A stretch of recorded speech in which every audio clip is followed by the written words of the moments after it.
क्या पवन सिंह का एक गाना वसूल पाएगा लोकसभा चुनाव में हुई पवन सिंह के सारे पैसों को। नमस्कार दोस्तों, मेरा नाम शत्रुघ्न कुमार है और आज हम लोग बात करने वाले हैं पवन सिंह के अपकमिंग गाने के बारे में।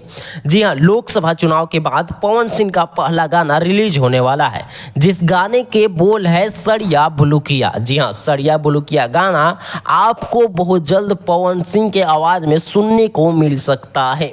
अगर वहीं हम बात करें कि इस गाने को कब तक रिलीज किया जाएगा, तो मैं आपको बता दूं कि अभी तक इस गाने का रिलीजिंग डेट सामने नहीं आया है। फिर भी मैं आपको बता देता हूं कि यह गाना आपको कब तक देखने या सुनने को मिल सकता है। तो दोस्तों, मैं आपको बता दूं कि गुप्त सूत्रों के हवाले से एक खबर सामने आ रही है कि इस गाने को इस महीने के लास्ट वीक तक आप सबको शायद देखने या सुनने को मिल सकता है। लेकिन वही बात करें कि आखिर इस सॉन्ग के टीजर कब तक देखने को मिलेगा, तो मैं आपको बता दूं कि इस सॉन्ग के टीजर आपको आज या कल शाम तक देखने को मिल सकता है। लेकिन आप भोजपुरी के तमाम लेटेस्ट अपडेट सबसे पहले देखना चाहते हैं तो इस चैनल को सब्सक्राइब जरूर कीजिएगा, ताकि आपको भोजपुरी इंडस्ट्री से जुड़े तमाम लेटेस्ट अपडेट सबसे पहले मिल सके।